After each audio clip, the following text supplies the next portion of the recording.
Righto, Campbell's Comments New Zealand show is back.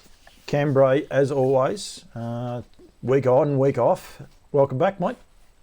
Yeah, thanks, Paul. Yeah, I'm pleased to finally be asked back on this wild ride we're on. Cam Kirkwood deputised very, very well last week. He wears many hats. He wears more hats than what I do, but he did a good job. It was a condensed show. This show tonight, I've got Jo Herbert, Carter Dalgety, and Louise Toulmin from Haras to Trotteurs. So we've got a fair bit going on. How's your world going? How's NZB's world going, mate?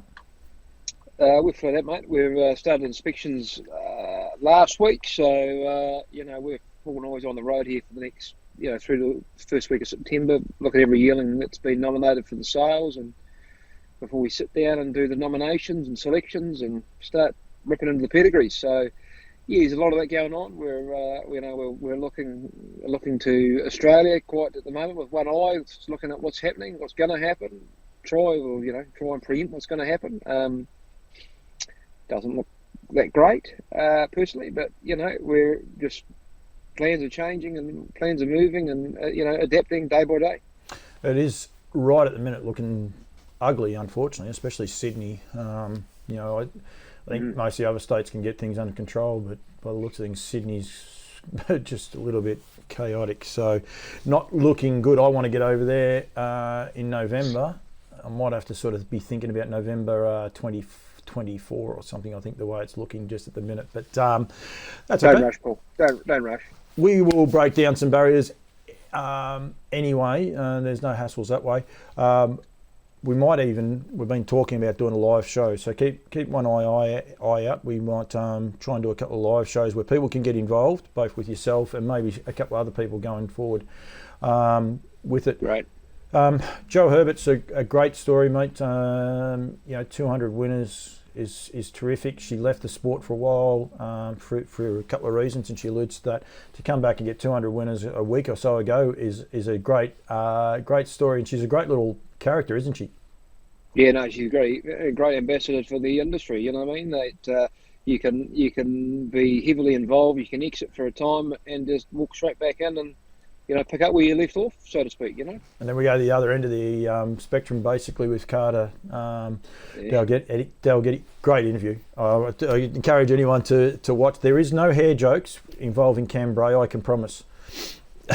I shared the pleasure of talking to Carter's father this morning, and he alluded to the fact that the family got an inch by inch replay of the drive, and they've discussed it at length, and went as far as trying to get Carter to do something for Crean today, and he couldn't do that.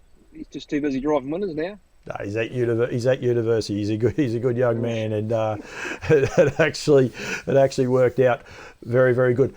What about for you guys with NZB at the minute? I noticed that the NZB Air Freight, you're sponsoring the big awards night, so you've got a few things going on behind the scenes. Yeah, no, it's a huge part of any business sponsorship, and we've sponsored the national awards for a few years now, and we've just decided to change the branding a wee bit. Give the Air Freight a bit of a plug. They're there. They're an alternative to our major competitors, which we're always looking for more business in all different avenues, as you know, Paul. We've got a number of strings to our bow, and just giving everyone the options. Competition's good. We'll stay on that. I've got another little thing to go there. Competition is good. I actually went live on Friday night for Nutrien and Mark Barton. There was a few things being said that, factually they weren't correct. Competition is great as long as it's all fair and love and war, isn't it? I think sponsoring and getting involved with people and the likes. There's a good way to do it and there's a bad way to do it. But healthy competition is what really helps stimulate growth. Yeah, well, and you've got to have professional courtesy and professionalism, full stop. Because as soon as you stop being professional, A, your own clientele you're letting down, and B, you're not, to be fair, giving a great spectacle to potential clientele. So, that's where I think competition is good, and at the end of the day, this industry isn't big enough to be all tearing each other apart. So, professional courtesy is, I think, the only way forward. Absolutely, and it's a lot of fun, and we can break down the barriers. And as you know, I think you've got a association with air freight. At the end of the day, all these horses, as far as air freight's concerned, they all go under one plane. Yep. You know, it's not as though we hire another jet. And, you know, we both fly in half full planes across the Tasman. It's feasibly, you know, it's not feasible that way. So yeah, and it was the same in the sales terminology. As you know, I have a bit to do with Mark Barton at Nutrient, and I think that's mutually beneficial for both of us. Yep. Officially, I don't wear an air freight hat. Nigel Armstrong wears the IRT one. You guys wear the NZB one. So no, they're neither of those. It's a wonder. It's a wonder you don't. Well, what do you reckon? Why do you think I'm mentioning this for? Neither one of them are sponsors. You think I'm silly? My sponsors are above my head there at the minute with the New Zealand show. Anyway, Woodlands, Haras, Trotteurs and NZB going off. Mate, you also the stallion. What do you actually call it? The Register of Standardbred Stallions, because over here it's the Stallion Guide. So that's how I get it confused. Good reading, good lot of stallions, good choice of stallions. Pretty important piece of, I suppose, any breeder's armoury for the year. This stallion register. Yeah, no, it is. It is. You know, as you know full well that the decisions made in the breeding barn come with hours of toil over that book you've got held in your hand. So it's great, and as I say, they've just come off the back of that week of seminars or whatever you want to, functions or whatever they've had, and I think talking to Brad Reed, they've had significant numbers through there, which is great. So it's where the industry starts effectively at that book. I saw there was a couple of photos. I think of the last one. I think I saw it looked like Cargill. Yeah, it looked like there was a good turnout. I think 50 to 70 people. So that's always good that people do come out. Over here, we're trying to get Harness Breeders Victoria trying to get up a breed to succeed open seminars where you can win a service fee to American Ideal and pass to Stephen. Unfortunately, just with the COVID restrictions, they keep changing. But at the minute, they're still going ahead on the 23rd and 30th of August. But they just keep getting flicked back. But that's what they're trying to do, is basically follow, like I said before, competition. They watch what you guys do and say, right, this is what we've got to do to try and open it up and get people to be able to mingle and, I suppose, share knowledge. Share knowledge, and it's just about, when do you get a like-minded group of people together? You know what I mean? That's probably one of the best benefits. More commerce will be done in a room when you get a group of like-minded people together than anything. You get people doing deals with mayors, or all sorts of things go on, don't they? Yep, definitely do indeed. Rightio, Cam. Short and sweet for you tonight. A little bit like your haircut. I thought you might have mentioned something else, so I'm happy with that. keep it clean. I'm actually going to throw to the interview with Jo Herbert. Then after that, I've got an interview with Louise Toulmin, and then we'll round the show out with Carter Dalgety. Bit of a different show, and as I said, stay tuned. We want interaction. I want people to give me some feedback. Please give us feedback on what you would like on the show. We'll definitely try and get some more people that achieve things. I want to get some of the breeders on going forward as well, promote their product prior to breeding season. But I also think we'll do a couple of live ones, Cam, where we can get a few people involved, yourself and Nigel definitely, and get some people, via hookups and go from there to try and promote what you guys are doing in New Zealand. I think you're doing a huge job, and it's really, really good. So I enjoy it. Thank you very much. Thanks, mate. Hey, just quickly before you do go, because you know how much I like to talk, is it's something to think about for our breeder people out there that are yearling sale type clients, is that the potential, obviously, with the COVID, things around Australia, that we may be looking at another potential set of sales where we have limited, access to you and your, great people of Australia. So I think there's something to be thinking about now. What are we going to do? Because we did a good job last year, but like everything with technology, you can't sit still. So it's going to have to be as good, if not better, than last year. And I'm open to helping anyone with that, as sure as you are, Paul. We've talked numerous different things about that, but reach out to us nice and early if you are looking at trying to market your horse into Australia, because I think it's more, it's going to have to be bigger, better, bolder. Thank you very much. We've alluded to a few things, and I think we can do them. Depends on how much interest we get, but there's a few things we definitely can do. Bray from New Zealand, NZB Standardbred. I was going to say something else. I would have got into trouble with that, but NZB Standardbred. Thank you very much for your time. I'm going to throw to Jo Herbert right now. Righto, Campbells Comments New Zealand show now wrapped to have Jo Herbert join me. Firstly, Jo, welcome to Campbell's Comments. Thank you. We have interesting internet reception, I would say, in New Zealand in certain spots. Nigel Armstrong, he has a similar issue where he has to go to one spot. You're in the same position. It can be a little bit dicey. Whereabouts do I find you for a start, Jo? Whereabouts are you from? West Mountain in Christchurch. In Christchurch, yep. So I haven't been to the South Island yet. I've only been to the North Island the once. The other day I saw a great post about effectively notching up your 200th winner for starters. Congratulations. Thank you. And that's a huge feat in itself, isn't it? Yes, it is. It just feels like it's been a lifetime getting there. If I could ask the number one rude question for a start, how old are you, Jo? 48. Nothing wrong with that. Nothing wrong with it. You won't catch. You'll never catch me. So don't worry about that. But there's definitely nothing wrong with 48. How long have you been in harness racing for? I basically straight from school, 15, 16, started in a harness racing stable, and then gave up for a wee while.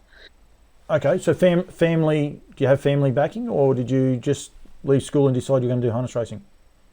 All I wanted to do was I worked galloping after school for quite a few years, ponies, and all I wanted to do was horses. And where I lived, there was a few trainers there, but it just happened to be a harness racing that I got a job in when I was old enough to leave school and went there. So, and did you always want to be a driver, or was it just something you thought you'll just work at and just start there? No, even think of being a driver. All I wanted to do was work horses. I didn't care whether it was thoroughbreds, eventing, as long as it was horses. And you said then before, so when you started, before you left, did you actually get your driver's license, or it was still just working with the horses at that stage? Still working with horses. I didn't get a driver's license until I was, I think, 20, 21. So, yeah. So you left the horses for a little while, and this is one of my big things I don't want. I hate seeing young people walk away from our sport. I love stories like yours where they come back, but I don't like stories where people walk away. Why did you walk away for a while? It wasn't until later on, like I'd been through juniors, a couple years, 3-4 years out of juniors. Ended up getting pregnant, have kids, and had complications with pregnancy. And then he was born and rather sick. So I did carry on driving for a wee bit after he was born, but it was just too hard. He was too sick, really. So I gave up to concentrate on him. He ended up having Crohn's disease.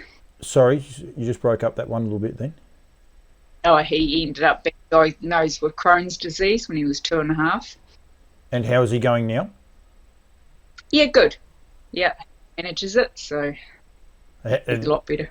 a lot better for mum. Rightio, so let's go back to your junior driving days. How successful were you in the junior driver's days as a young girl in New Zealand?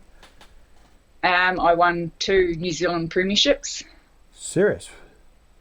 Yeah. Well, First female to win a ship. You were? And then you won it, what, the next year as well? Yeah. Well done. That is terrific. It must have been, well, actually, no, it wouldn't have been hard, I suppose, when you had your child to walk away. Did you think when you did leave for your son, did you think you may never get back to the sport? I didn't really consider it like I had to stop, basically. It was just too hard. So I didn't even realise I was as close as I was to 200 wins. So I probably back then might have tried to get to 200 if I'd realised. But, I mean, at the end of the day, I just couldn't do it. I needed to put him first. So how long did you walk away from the sport for? Nearly 10 years. 10 years. And before you walked away, you said you didn't realise you were so close to 200. How many winners had you driven prior to your comeback? 193. 193. Wow. That's got to be a fair feat, because here in Australia we have a lot of junior drivers. They come through and the likes, and they drive a lot of winners nowadays. But we race a lot. Like, we have 10 meetings a week generally here in Victoria alone. So there is a lot of races. You guys don't have the races, and I'm not being sexist or anything like that, but back when we were juniors, because we would have been juniors at the same time, there wasn't the females here in Australia, and there definitely wasn't the female. It wasn't, I don't know the right way of putting it, but they weren't, I suppose, welcome with open arms like they are now. It was a very different world back then. Yeah, and it was here too. It was pretty hard going. Well, once I got accepted, I was treated no different than the guys, but it took a lot to get there. How many knocks? A few knocks. I'm tipping there was more than a few. One of the ones, the girls over here in South Australia, there's actually still one track at the minute that doesn't have a lady driver's room, but that was one of the biggest challenges a lot of them had over here. Was that a challenge for you at a lot of places? Yeah, we didn't. The odd place did. If we went to a place where jockeys were, there was ladies' room, but quite often it was changing the toilets or down at the stables. Yeah, it's ridiculous now. It's going good. I've already interviewed Sarah O'Reilly. I interviewed her a little while ago, and she's a ripping story. She's very shy, but she's a great story. She's done what you done, won the Junior Drivers Challenge Premiership 2 years in a row. So, but she's got a great little personality about her. But it's a lot different now, isn't it? Yeah, they're a lot more accepting than they were back when I was driving, so which is good. So they should be too. Anyone who wants to know, it's Broken Hill that doesn't have a lady driver's room, and there's about 6 ladies that drive there. So they're actually they're campaigning to get one. They're getting government grants and all the rest. So hopefully the ladies there at Broken Hill will get it. That's for sure. When did you decide to come back? You said your young fella had Crohn's disease. When did the itch start to needed to be scratched? Oh, it sort of didn't really go, to be fair. But still in the too hard basket, like getting him to school. And so friends of mine who train, they'd been trying to talk me in for years to coming back, and I was like, no. And the odd time I did go to his state drive, and I thought, no, it's still in the too hard basket. And then my uncle decided to get into breeding, and he had a few horses, and I kept saying, send them up here, send them up, because he was down south. And he finally sent one up to Stephen Boyd, and was at me quite a lot to get my driver's licence back so I could drive. She was 2 at that stage, so that's how it all come about. Who's your uncle that got back into the breeding? Douglas Herbert. Yeah, so that's okay. You've got to give them names, because we've got to be able to get them out there. So he wanted you to get back driving. So the main reason he sent it up to Stephen was so you were enticed to get back driving? Yeah. How hard a process is it over there in New Zealand to get your licence back? Was it something that you said you wanted it back and they said, there you are, or did you have to go through a trial process and that? Yeah, I had to go back and drive only 5 at the trials, and done that and back into it. Okay, so how many years off the scene was there between your last drive and your next drive? Well, your next drive, if you like. Yeah, it was just would have been just over 10 years. 10 years. Did you get out there and you go, yep, this is great, or was it like, oh, I shouldn't be here? No, it just felt like I had. When I sat back in the car, even at the trials, it was just like I hadn't gone anywhere. A few rules had changed, but not many. And you still had the feel and you still had the enjoyment when you got out there? Yeah, definitely. Okay, so I need some timelines, because some people say, oh, he talks behind the backgrounds. We didn't talk much at all prior to this. How long ago was that you started this comeback? That was, I started back in a stable June 2019. Yeah, was 19. So just over 12 months, and you've driven 7 winners. So you started back in the stable. When did you have your first drive back? That wasn't until, I think it might have been September 2019. So less than 12 months for starters. Well done, very good. That's actually very good. How long did it take you to get your first winner? Actually, a long time. Were you pulling the wrong rein, or were things just not quite working? Oh, just not quite working. I had a few placings, just couldn't quite get to the winning post. Were you frustrated? No. I knew I'd get there eventually, but yeah. And to be fair, I wasn't chasing drives, and I'm still not. I don't want to travel. I'm just quite happy. I'm actually quite happy just on the ground, to be fair. I mean, I won't turn drives down, but I won't also travel for them either. So you're going to meetings, like you're just predominantly driving the horse that your uncle sent up, or I would imagine a couple of others for Stephen, were you, or not, or just the ones that your uncle sent? I drove most of Stephen's for a start, and then I left there and ended up going overseas for 5 weeks. Went to Spain, and just before COVID kicked in. So we got home 2 days after Spain lockdown, and then once we got out of lockdown here, I went and worked installed there at Colin de Philippes. At Colin, so you work for Colin, and Colin's been helping you out with drives, or are we driving? Yeah. Are you driving your uncle's horse still? Yep. She's won 3 since with me to Colin's. And you enjoy that? Yeah. I'm enjoying this. It's a bit like going fishing. I've got to try and get everything out of you. You don't give a lot up, but that's okay. There's probably a lot of Kiwis that are watching this saying, Paul, you should know Jo, you should know a story. I don't. And one of the things I'm trying to do is break down a lot of the barriers between Australia and New Zealand and try and highlight a lot of these other people and how we do things. But I half lost my train of thought there. But so...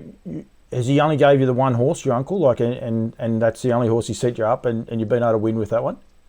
Yeah, he actually sent her up for RVC as the horse, and as a 2-year-old, sent her to Stevens, and then he sent her older sister up, which she only lasted 2 days at Stevens, and he said she was too dangerous. I never even sighted the horse.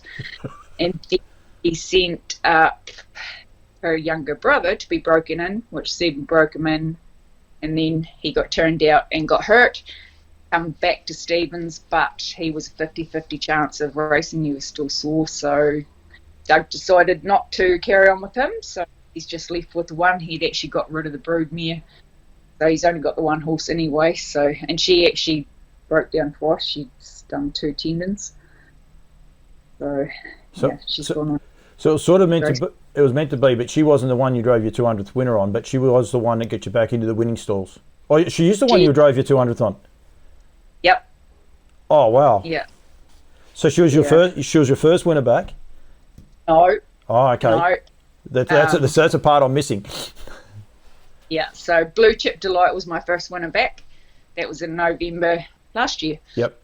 So we ended up having 3 in the one race. Colin gave me the choice on which one to drive, so I picked, and he won. Can you explain the emotions after that first win back? Like, was it like, yeah, this is the right move, or? Yep. It was, pretty surreal, really. Yeah. I think it's great. But then your 200th winner has been on Doug's horse, Uncle Doug's horse, that he sent up to entice you to get back driving, and you've notched up a huge milestone. Like, it's, I'll never get it. There'll be a lot of people out there that would say that's just sensational. We saw last night, Chris Albert's driven 7,500 winners. But I would imagine he'd still admire you for sticking it out and doing everything you are, and to notch up 200. It's a great feat. There was a little bit on social media. How was it received, like around the traps? Oh, everyone's so pleased for me. They're lovely people in harness racing. So yeah, I've had heaps of messages, phone calls, texts, you name it. So it hasn't really stopped, to be fair. You're not going to stop? You're going to keep driving? Yeah, I'm definitely not doing the travelling that I used to. I've done those days. Those days are over. So I'm quite happy. Like if we have horses in, I'm at the race meetings. So the handy ones I'll go to, and yeah. And for the odd exception, I went to Westport. Christmas we took 2 up and raced them, and then I went there for the teal campaign. So yeah, that's what I will travel for, but yeah. I'm quite happy on the ground. I do plenty of work for Duncan McPherson. He gets me working pretty strong through the teal, so I'd say we'll be catching up with you guys a little bit more often this year in New Zealand, in Australia, because you guys do a great job. Jo, thank you for joining me. Am I missing part of the Jo Herbert story, or is someone going to turn around and say, Paul, you should have asked this, or you should have asked that, or is there it's this just this low key Jo Herbert? Is this all there is? I like to be low key. When I actually come back, there was a few interviews which I wanted to sneak back in just nice and quietly, with no notice, basically, but that didn't happen. Yeah. And I think sort of felt that I don't like the limelight. I'm quite happy. Like, I mean, to me, winning races is a lot of it's your horse. That helps. So I'm just part of the parcel. I don't like being put in the limelight. It is a good sport, and we say about when you were a junior, when you were starting out, it's changed a lot now. Like you and I are doing this basically via Messenger. You know, you're in New Zealand, I'm in Australia. It has completely changed the way it is now, but it's still this great grassroots sport as well, where you get that pat on the back, and it makes it so much enjoyable, doesn't it? Yeah. No, there's some lovely people in harness racing. Everyone's pretty quick to congratulate you, even just on a normal win. It was, people walking past you in the barn, congratulations, and it's like, far out. I didn't even see who won the last race. Yeah. But everyone's really nice. Jo, thank you very much for joining me on the New Zealand show. I'm going to interview Carter Dalgety very shortly, who notched up his first win today, but I'm actually not interviewing him until tomorrow morning, but they'll be in the same show. Something tells me he's not going to be quite the Jo Herbert. I don't think he's going to be quite as quiet and reserved as what you are, but it's what makes harness racing great. You've had a life journey of raising children and having complications and things along the way, but you're still able to notch up your 200th winner, and you know, the young bloke with a mop full of hair comes out, has his first drive and gets his first winner. But that's what makes harness racing great, isn't it?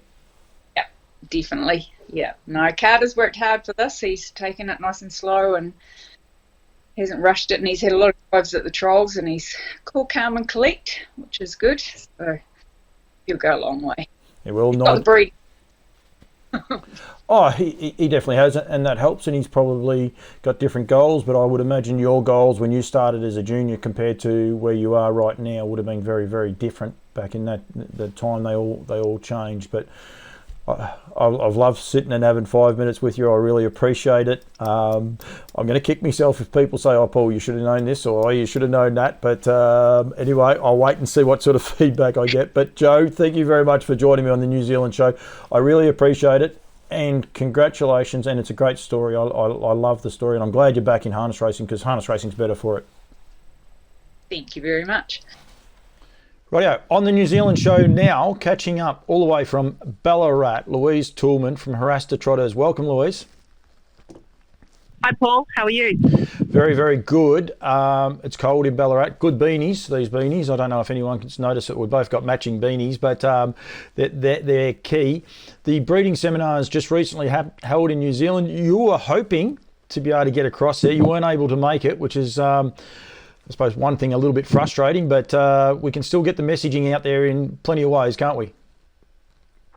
Yeah, we certainly can. So we did a little video shoot with some footage of Tomoko and Classic Connection, and I introduced myself. So yeah, it would have been nice to be there in the flesh, but attempted to get over there 3 times and haven't been able to get there. So hopefully maybe next year. We will get there, and the messaging will get out there through Campbell's comments as well in the New Zealand show, and we keep getting the branding out there so people are aware of what is going on. Firstly, your stay-in book is out, not completely closed yet, but Classic Connection for starters has arrived in Australia. He's not far from where you are now in his quarantine yard.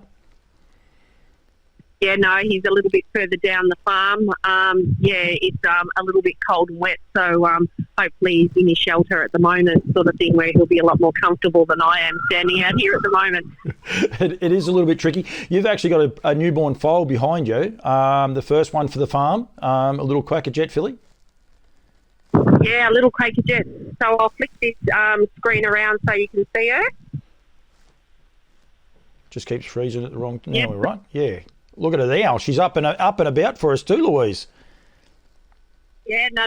She's she was born on Sunday or late Saturday night, I think. So she's a little Quaker Jet filly out of Duchess Ella. So beautiful little filly, very correct with some very pretty markings on her face and 2 lovely white back locks, and she's putting on a show for us.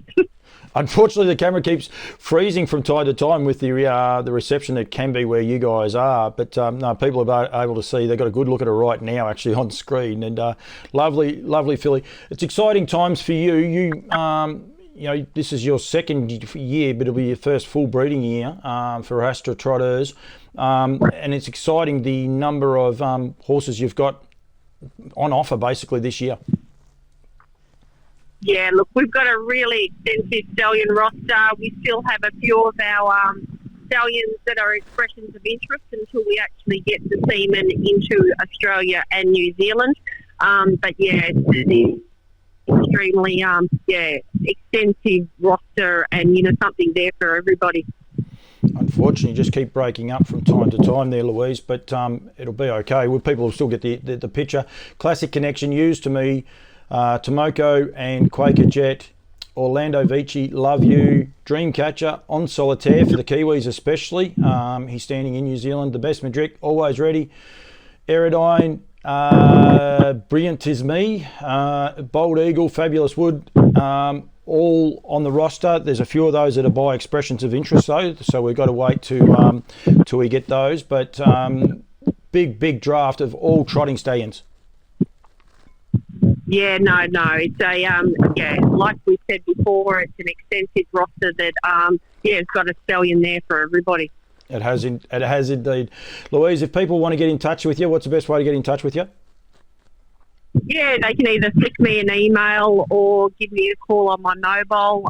That's there on our website. We have a couple of reps over in New Zealand as well. So Jamie McKinnon is our principal in New Zealand, and Dave Sanders is our pedigree consultant. So yeah, you can contact myself or either of those gentlemen, and we're happy to help you with what you require.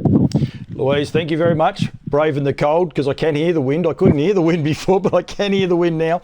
We'll be doing plenty of more things to go, and I might sit over there one day. We'll do a proper record of the New Zealand show and highlight quite a few of these trotters. But thank you very much for joining me this afternoon. Yeah, no, thanks for that, Paul. And, next time maybe if you're here, we can take them on a bit of a tour of Yabby Dam Farm so they can see where Classic Connection is and what we do over here.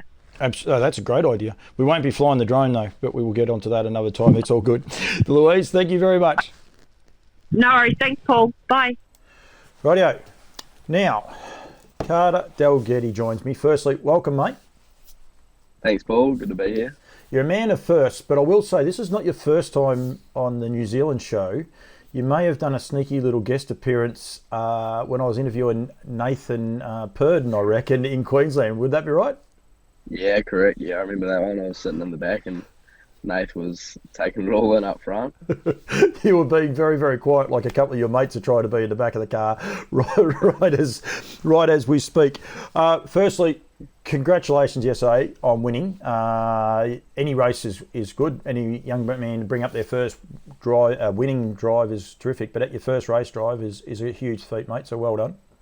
Yeah, thanks for that. I didn't really know what to expect going out there, but I knew I had a decent enough horse, but just the way the race worked out, it was just fell right into our hands. So it couldn't have been better. Did you, like, were you confident prior to and during the race? Were you confident at all during the race? Before the race, I knew I was on a 7-win horse, and some of the other horses only won 1 or 2 races. So I knew the horse was definitely good enough. And during the race, just the way it unfolded, it just sort of, it was better and better the harder they went when I was out the back. So I was lucky the way it worked out. So you didn't technically win, but you haven't lost either. Like it's a unique one. Did you think on the line that you'd actually won? Like it's one of those things. It's always a little bit tricky. We have a few tracks over here in Australia, especially, that even drivers that have been around a lot don't know whether they have or haven't won. Right when you hit the line, did you actually think you'd won? Well, it was funny. At the line, I didn't know, but I knew I hit the front probably with about a 50 to go. And I wasn't actually sure where the winning post was, but my cart was just a little bit ahead of the other one. And then Devon, who was in the dead heat, she said, well done, she thought I'd won it. So, I think most people thought I'd got it, but I wasn't really 100%. What did you say when they put up dead heat? Well, I thought, you beauty, I've sort of won it as well, but a win's a win.